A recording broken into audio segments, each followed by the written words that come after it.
चलते हैं श्रीमद् भागवत महापुराण, जिसमें आपने गजेंद्र मोक्ष की कथा सुनी। इसमें शिक्षा मिली कि भजन कैसे भी किया जाए मंगल ही होता है। गृहस्थ धर्म में विरक्ति का भाव आ गया महाराज इंद्रद्युम्न को, और उन्होंने अपने आप जटा बढ़ा ली, मौन धारण कर विरक्त भेष जैसा, और मलय पर्वत पर तपस्या करने लगे। सिद्धांत से गलत है। सिद्धांत में पहले किसी आचार्य ऋषि मुनि का आश्रय ले, फिर उनके आदेशानुसार गृहस्थ धर्म का परिवर्तन करे। इसी सिद्धांत की त्रुटि के कारण शाप दे दिया अगस्त्य जी ने, जाओ हाथी की योनि को प्राप्त हो। पर भजन कभी व्यर्थ नहीं जाता, नाम जब कभी व्यर्थ नहीं जाता। इसके प्रभाव से गजेंद्र को अंतिम समय भगवान की स्मृति हुई। जब समझ लिया कि अब बस मरने ही वाला हूं, उसी समय भगवान आए और ग्राह को भी और गजेंद्र को भी, दोनों का उद्धार किया। भगवान के सामने ही ग्राह शरीर त्याग कर तेजोमय गंधर्व स्वरूप को प्राप्त होकर अंतर ध्यान हुआ, क्योंकि देवल ऋषि के शाप से गंधर्व ही ये ग्राह बना हुआ था। और गजेंद्र ने भी शरीर त्याग किया और चतुर्भुज नारायण रूप पार्षद रूप धारण करके भगवान के वैकुंठ धाम को गया। श्री सुखदेव जी कहते, परीक्षित, ये गजेंद्र मोक्ष की जो लीला सुनते हैं, उनके संकटों का नाश हो जाता है, उनके पापों का नाश हो जाता है। सो मैंने तुम्हें सुनाया। अब आगे के रैवत मनवंतर की कथा सुनो। 5वें मनु का नाम था रैवत। पीछे जो आपने मनु तामस की बात सुनी, उनके सगे भाई थे।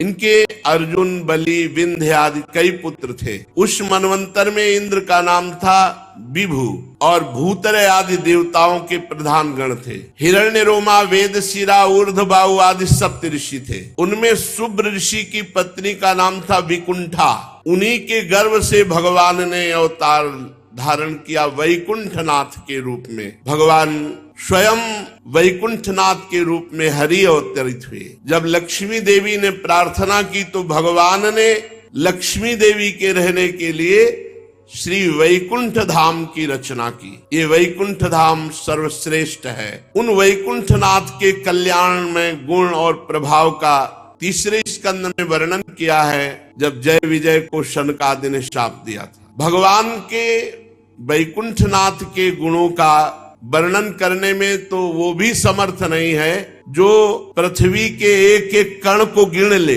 वो गिन सकता हो कोई ऐसा कि धूल के एक एक कण को गिन ले, लेकिन वो भगवान की महिमा का पार नहीं पा सकता। ऐसे भगवान वैकुंठनाथ हैं। 6ठे मनु चक्षु के पुत्र चाक्षुष थे। उनके पूर्व पुरुष शुद्युम्न आदि कई पुत्र थे, और इंद्र का नाम था मंत्रद्रुम, और प्रधान देवगण थे आप्य आदि। उस मनवंतर में हविष्यमान और वीरक आदि सप्त ऋषि थे। जगतपति भगवान ने उस समय वैराज की पत्नी संभूति के गर्भ से अजित नाम का अवतार धारण किया, भगवान अजित, और समुद्र मंथन कराकर देवताओं को अमृत पिलाया। कच्छपावतार धारण करके मंदराचल की मथानी के आधार बने। राजा परीक्षित ने पूछा, भगवान समुद्र मंथन करना ये तो बहुत कठिन बात है। समुद्र का मंथन हो जाना, कोई सरोवर हो, कोई झील हो, कोई नदी हो, तो अगाध समुद्र का मंथन, तो ये क्षीर सागर का मंथन कैसे किया? और भगवान ने कच्छप रूप किस कारण से धारण किया? देवताओं को कैसे अमृत पीने को मिला? और समुद्र से कौन कौन सी वस्तुएं निकली? इसमें भगवान की बड़ी रहस्यमयी लीलाएं हैं। आप कृपा करके सुनाइए, हमारी सुनने की प्रबल इच्छा है। आप ज्यों ज्यों भगवान की महिमा सुनाते जा रहे हैं, त्यों त्यों हमारा मृत्यु का भय हटता जा रहा है। और मेरे कान तो अघाने का नाम ही नहीं ले रहे। क्यों? कि बहुत दिनों से संसार की ज्वाला से तपा हुआ हमारा हृदय आज आनंदित हो रहा है। श्री सुखदेव जी ने कहा, परीक्षित, ये उस समय की बात है जब असुरों ने अपने तीखे शस्त्रों से देवताओं को पराजित कर दिया। युद्ध में बहुत से देवता मारे गए, बहुत से घायल हो गए, रणभूमि में गिरे। तीनों लोग भयभीत हो गए। देवराज इंद्र श्रीहीन हो गए। यज्ञ याग आदि धर्म कर्मों का लोप हो गया। चारों ओर दुर्दशा ही दुर्दशा, दैत्यों का बोलबाला। वरुण देवता, इंद्र देवता, इन सब की दुर्दशा।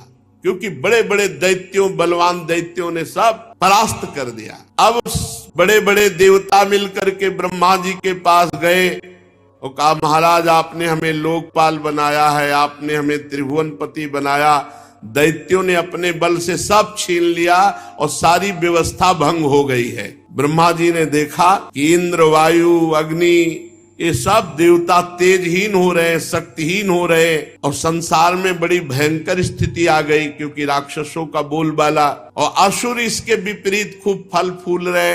ब्रह्मा जी ने तत्काल मन एकाग्र किया और भगवान का स्मरण किया, समाधि में पहुंच गए। थोड़ी देर बाद समाधि से बाहर हुए और मुस्कुराते हुए बोले, देवताओं, मैं अर्थात ब्रह्मा, भगवान शंकर, तुम लोग असुर, दैत्य, मनुष्य, पशु, पक्षी, वृक्ष, स्वेदज, समस्त प्राणी भगवान के एक अंश से रचे गए हैं। हम उन्हीं भगवान की शरण में हैं। यद्यपि भगवान की दृष्टि में न कोई मित्र है, न कोई शत्रु है, न कोई दया का पात्र है, न कोई वध का पात्र है, न कोई उपेक्षा का पात्र है, न कोई आदर का पात्र है, क्योंकि सृष्टि सतोगुण, रजोगुण, तमोगुण उन्होंने ही रची है। पर जब कोई उनकी शरण में होकर उनको पुकारता है तब उसका पक्षपात ले लेते हैं। भगवान किसी का पक्षपात नहीं करते, पर जब कोई शरण में होकर उनको पुकारता है तो भगवान उसका पक्षपात ले लेते हैं। इसलिए जगत गुरु परमात्मा भगवान श्री हरि की शरण ग्रहण करो, वही हमें उपाय बताएंगे कि दैत्यों से कैसे जीतेंगे। भगवान ब्रह्मा जी देवताओं को साथ लेकर भगवान अजित के निज धाम वैकुंठ लोक में गए। वहां जाने पर कुछ नहीं दिखाई दिया, वैकुंठ में जाने पर कुछ नहीं दिखाई दिया किसी भी देवता को। तब ब्रह्मा जी ने स्तुति की।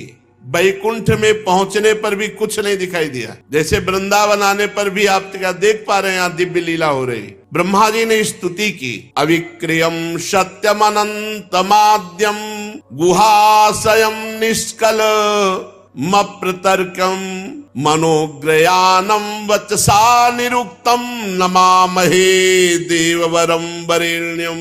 हे निर्विकार परमात्मा, हे सत्य भगवान, हे अनंत भगवान, हे आदि पुरुष, हे सबके हृदय में अंतर्यामी रूप से विराजमान अखंड अतर्क, आपको नमस्कार है। मन जहां जहां जाता है, ये साधक के लिए बहुत बढ़िया बात है, पकड़ ले। मन जहां जहां जाता है उसी उसी रूप में वहां आप पहले से ही विद्यमान है। इसलिए जहां जहां मन जाए वहीं भगवत भाव करके प्रणाम करो, मन एकाग्र होने लगेगा। देख लेना, किसी से भी द्वेष हो, मन जल रहा हो, उसको बार बार प्रणाम करो, मन शांत हो जाएगा। दोष दर्शन मत करना आंतरिक। किसी से भी द्वेष घृणा हो रही हो, हृदय जल रहा हो, तो उसको प्रणाम करो। हे प्रभु आप ही हो, मैं जान नहीं पा रहा, नाथ आपको प्रणाम है। आपका द्वेष खत्म हो जाएगा। जहां जहां मन जा रहा है वहीं वहीं भगवान की भावना से प्रणाम करो, मन एकाग्र हो जाएगा। देख लो, करके देख लेना। मन जहां जहां जाता है वहां वहां आप पहले से ही विद्यमान रहते हैं। प्रभु वाणी आपका वर्णन नहीं कर सकती। आप सबके आराधनीय स्वयं प्रकाश है। हम सब आपके चरणों में नमस्कार करते हैं। आप ही प्राण हैं, आप ही मन है, आप ही बुद्धि है और आप अहंकार के ज्ञाता हैं। इंद्रियां और उनके विषय दोनों ही आपके द्वारा प्रकाशित होते हैं। पर जो आपसे विमुख है तो यही प्राण, यही मन, यही बुद्धि, यही अहंकार, यही इंद्रिया, यही विषय उसे फंसाकर दुर्गति करते हैं। अज्ञान छा जाता है जो आपसे विमुख है, और जो आपके सन्मुख है उनमें ज्ञान प्रकाशित हो जाता है। तो यही प्राण, यही मन, यही बुद्धि, यही अहंकार, यही इंद्रिया, यही विषय भगवत प्राप्ति का हेतु हो जाते हैं। समझो, भगवान के सन्मुख होना, भगवान का नाम जप करना, भगवान की शरण में होना, सब मंगल हो जाता है। प्रकृति के विकार मरने जीने वाले शरीर से अज्ञान के कारण ममता होती, इस शरीर से। और इस शरीर से जिसकी ममता है वो भगवत भाव से रहित होता है, उसमें भगवत भाव नहीं होता। शरीर की ममता वाले में, देह भाव वाले में भगवत भाव नहीं होता, और भगवत भाव वाले में देह भाव नहीं रहता। जीव के दोनों पक्ष, अविद्या और विद्या, ये आप में नहीं है। आप विद्या और अविद्या दोनों से परे है। आप अविनाशी सुख स्वरूप हैं। प्रभु हम आपकी शरण ग्रहण करते हैं। ये जीव माया से मोहित होकर अपने वास्तविक लक्ष्य से भटक गया है। सब भटके हुए, कोई बिरला ऐसा है जो भगवान में चित्त जोड़े नहीं, तो भगवान से चित्त हटकर संसार में ही लगा है। संसार में चित्त लगने का मतलब है भटकना।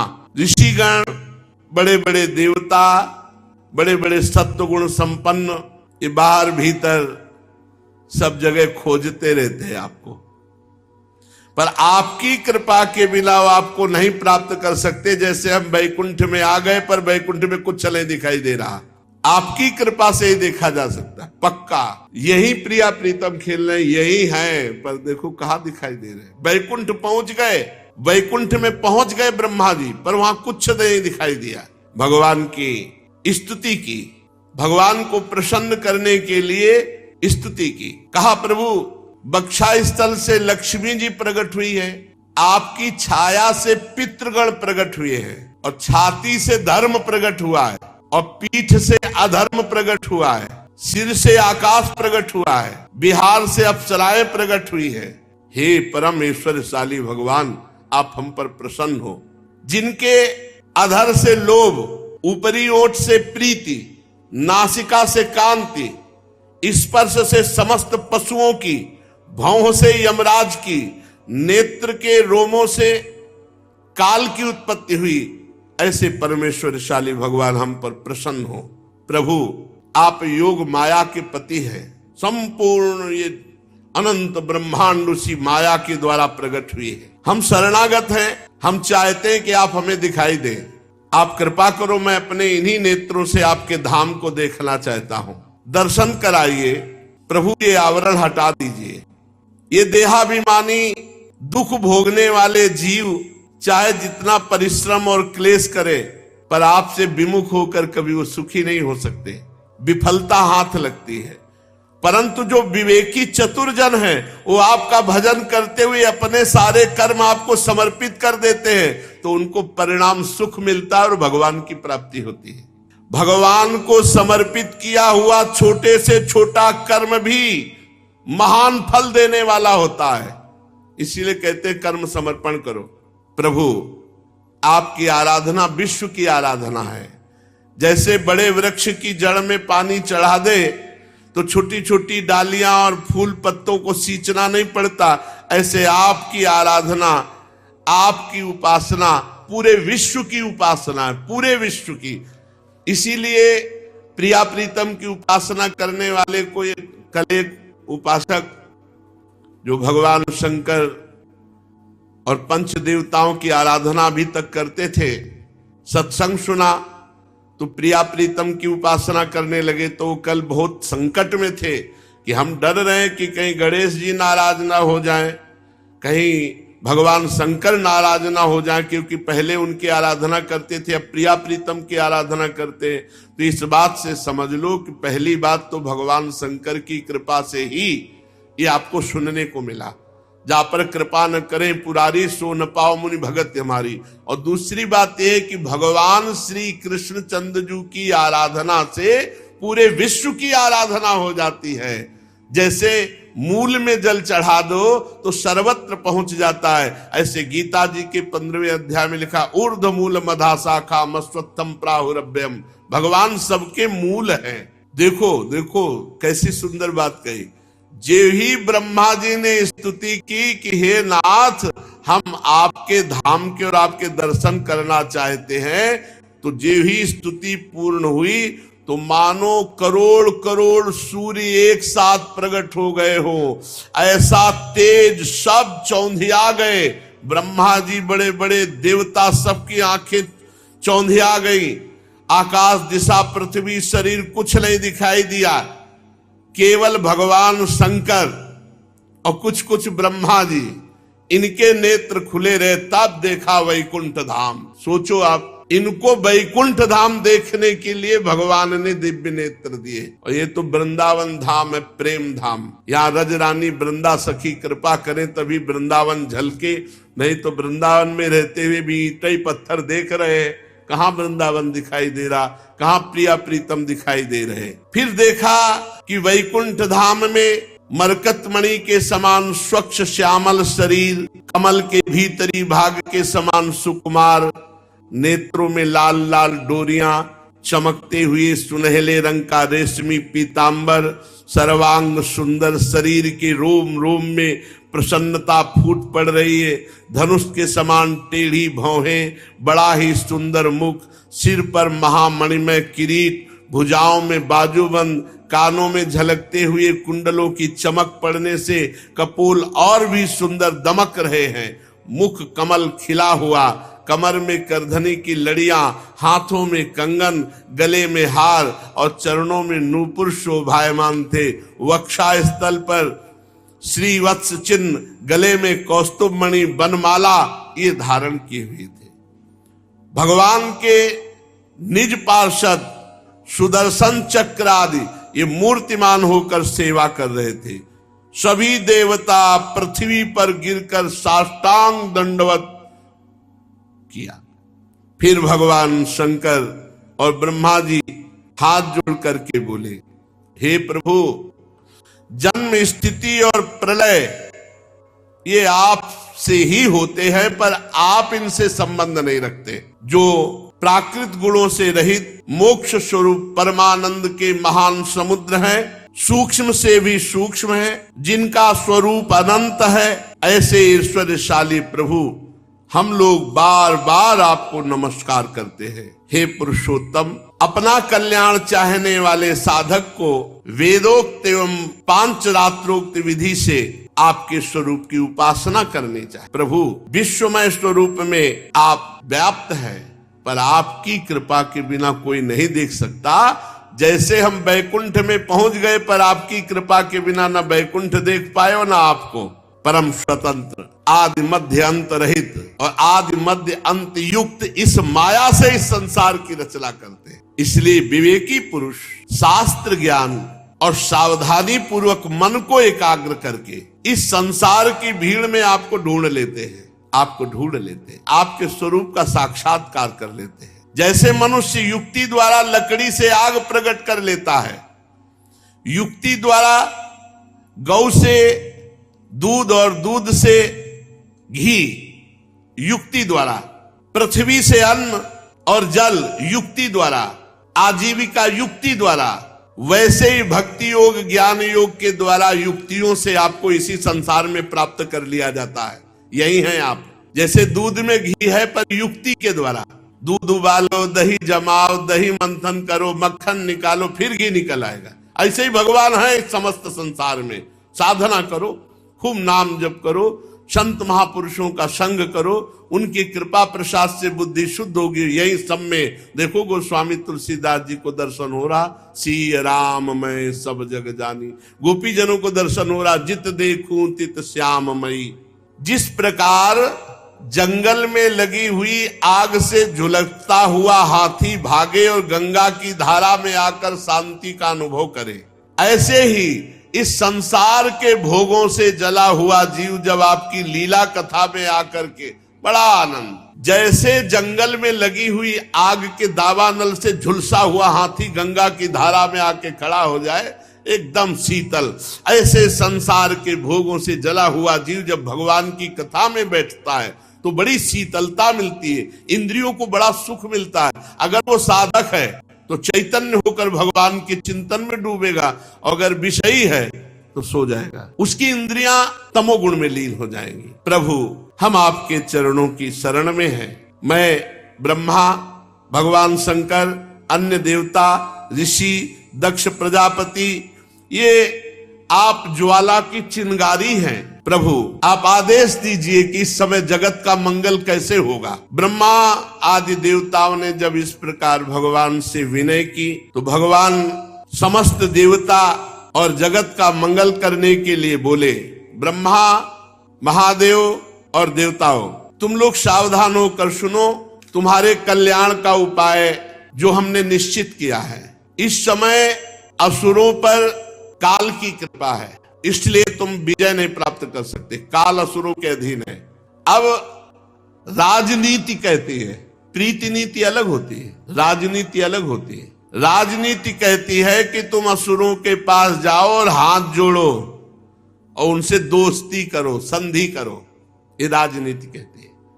क्योंकि इस समय उनका बल बढ़ा हुआ, वो गुरु को, शुक्राचार्य जी को रिझा चुके हैं। गुरु प्रसन्न, काल उनके पक्ष में है, उन पर युद्ध करके विजय प्राप्त नहीं किया जा सकता। जाओ, हाथ जोड़ो, उनके सामने झुक कर जाओ और उनसे संधि करो, ये नीति कहती है। प्रीति में अलग होता है, नीति में अलग होता है। जब विभीषण जी आए तो भगवान ने राजनीति की रक्षा करने के लिए सुग्रीव से पूछा कि क्या किया जाए, ये विभीषण आया है।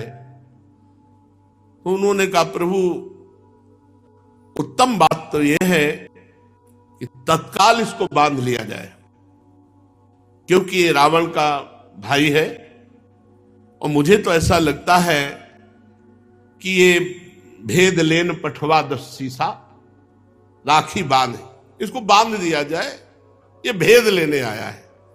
तो भगवान ने जो कहा, सखा नीति तुम नीक विचारी, नीति तो बढ़िया कही लेकिन प्रीति रीति के खिलाफ है। मम पण शरणागत भयहारी, ये मेरी शरण में आया है।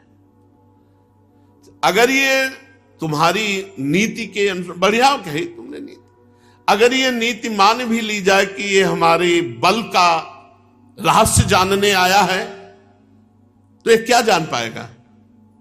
जगमो सखा निशाचर जेते, लक्ष्मण हरे निमिष मौते थे। केवल लंका में नहीं, पूरे विश्व ब्रह्मांड में जितने निशाचर पलक झपकते लक्ष्मण जी मार देंगे। ये क्या जान पाएगा हमारे बल को। और जो सभी तावा सरनाई, तो रखियो ताई प्राण किनाई। जाओ उभय भांति ते लाओ, उभय भांति दोनों तरह। अगर ये भेद लेने आया तो भी सम्मान से लाओ, और शरणागत आया तो रखियो ताई प्राण किनाई। उभय भांति ते आनो, हंसी का कृपा निकेत। प्रीति और नीति में बड़ा अंतर। भगवान कह रहे इस समय नीति कहती है कि दैत्यों के सामने जाओ और झुको।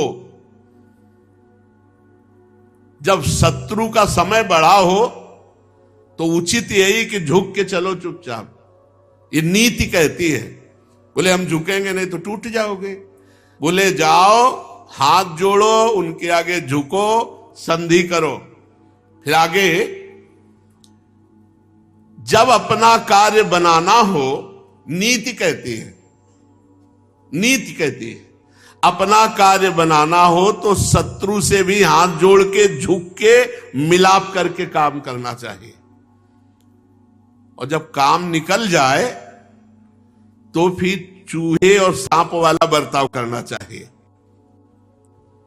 किसी मदारी की पिटारी में सांप तो पहले से था, थोड़ी सी जगह चाहिए, उसमें से चूहा काट, उसके तो दांत काट के अंदर हो गया।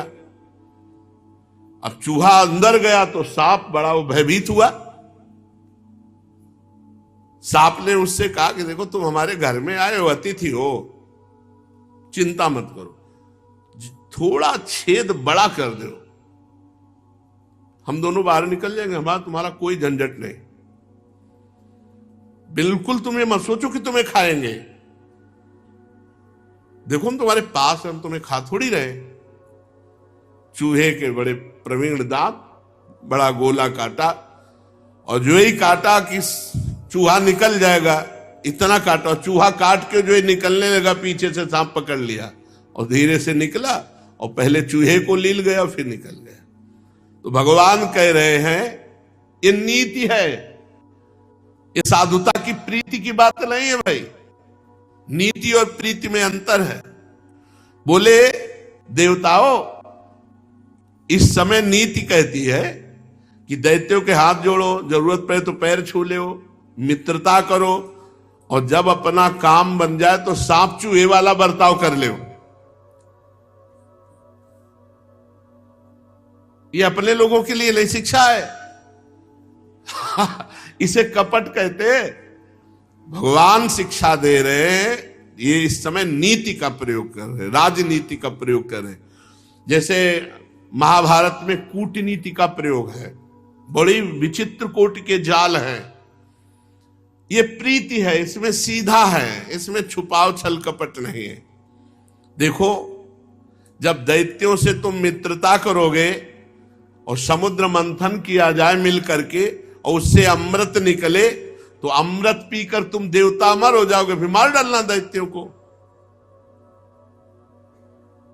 तो प्रभु क्या करना होगा अमृत मंथन के लिए?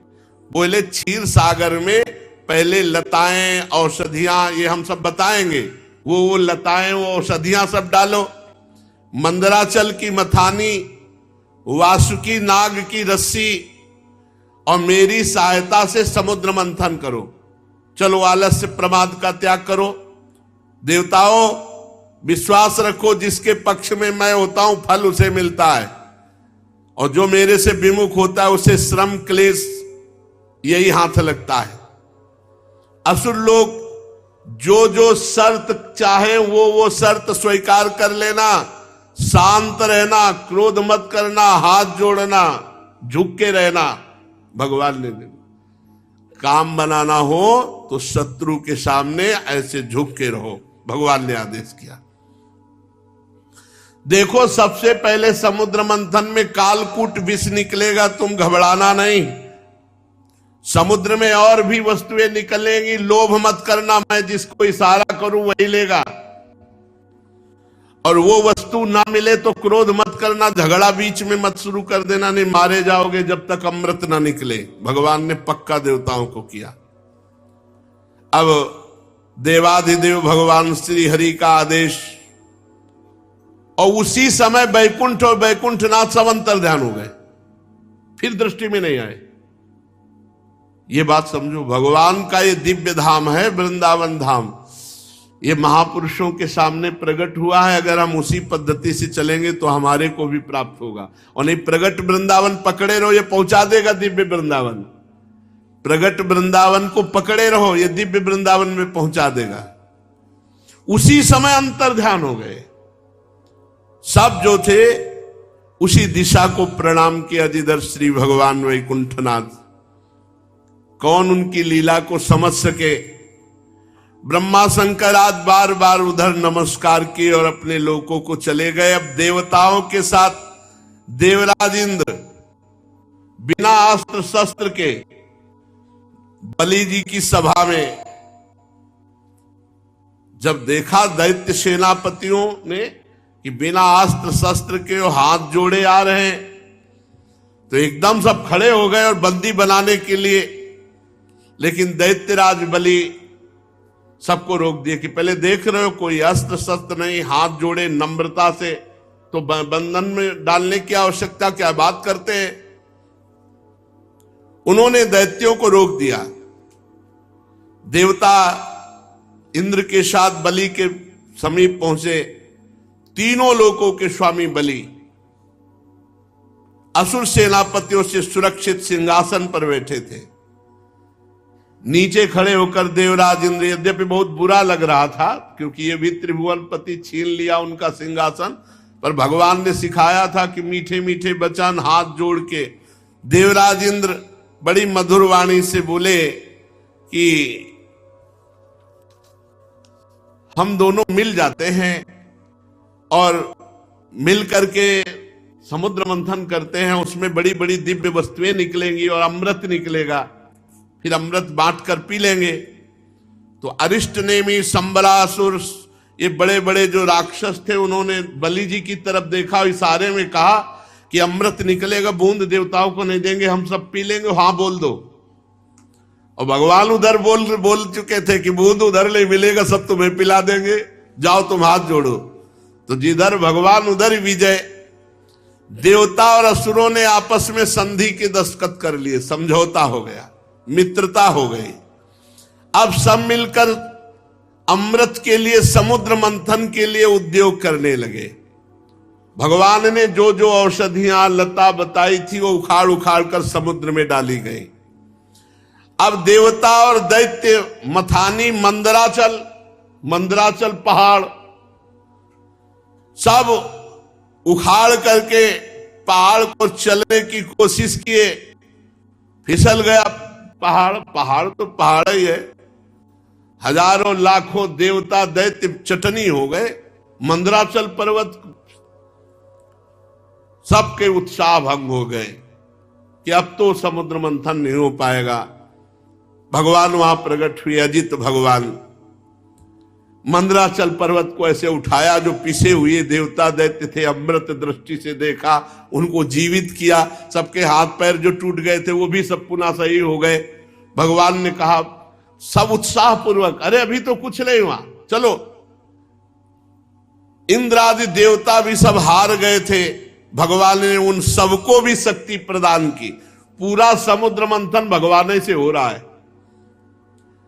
स्वर्ण का था मंदराचल पर्वत। जिन असुरों के, देवताओं के कमर टूट गए, कंधे टूट गए, जांग टूट गई, मन टूट गया, भगवान ने ऐसे उठाया, मंदराचल गरुड़ पे रखा और सबको पुष्ट किया। बोले चलो भाई समुद्र के समीप, तुम्हें नहीं ले चलना पड़ेगा। देखते देखते खेल खेल में भगवान ने मंदराचल को समुद्र पे उतार दिया। अब नागराज वासुकी को कहा, देखो समुद्र मंथन में अमृत निकलेगा, तुमको भी पिलाएंगे, तुम रस्सी बन जाओ, लिपट। वासुकी ये नागराज है, भगवान शेष जी के भाई हैं, महान बलशाली है। वासुकी नाग की रस्सी बनाई गई। अब मंदराचल की मथानी और समुद्र मंथन के लिए उद्यत हुए। भगवान ने इशारा किया देवताओं को, मुख की तरफ लगो, मुख की तरफ। देवता मुख की तरफ लग गए। असुरों ने कहा ये तो बेइज्जती हमारी, सांप के पूंछ का निकृष्ट भाग होता है, हम पीछे थोड़ी लगेंगे, हम कोई नीची ओली है। छोड़ दिया, समुद्र मंथन नहीं होगा। भगवान ने देवताओं से कर लगो, विवेक का प्रयोग किया भगवान ने, यहां विवेक का। सांप के मुंह से जे भी रगड़न होगी तो विष निकलेगा, तो सब झुलसेंगे। तो भगवान ने पहले देवताओं, तो उन्होंने समझा मुख श्रेष्ठ होता है, इसीलिए देवता लगे। बोले समुद्र मंथन नहीं होगा, या तो हम मुख की तरफ लगे। भगवान ने कहा लगो लगो, मुख की तरफ लगो। देवताओं से कहा जाओ पीछे आ जाओ, पीछे आ जाओ। देवता पूंछ पकड़ लिए। दैत्यों ने कहा देखो, ऊंचे वंश में हमारा जन्म हुआ है, सबसे बड़े वीर हम हैं, इसलिए श्रेष्ठ भाग हमारा। भगवान ने कह दिया था जो कहे वही मानते जाना। देवता चुपचाप खड़े हो गए पूंछ की तरफ। बड़े प्रसन्न हुए देवता, बच गए। अभी मंथन शुरू हो गया तो इनके फणों से विष निकलेगा। अब अमृत प्राप्ति के लिए पूर्ण मंथन शुरू हुआ। आगे जो हुआ सुशेष चर्चा आगे सुने। श्री राधा वल्लभ लाल की जय।